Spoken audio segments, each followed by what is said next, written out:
कभी रहीबा हो कभी रहीबा अरे बहताटे बहताटे पुजुगा प्यार ए राजा जी कभी रहीबा।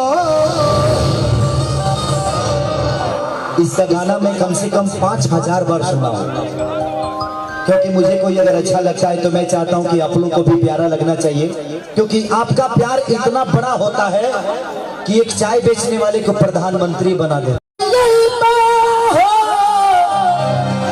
अरे कभी रहीबा हो कभी रहीबा अरे बहताटे बहताटे पुजुगा प्यार ए राजा जी कभी रहीबा।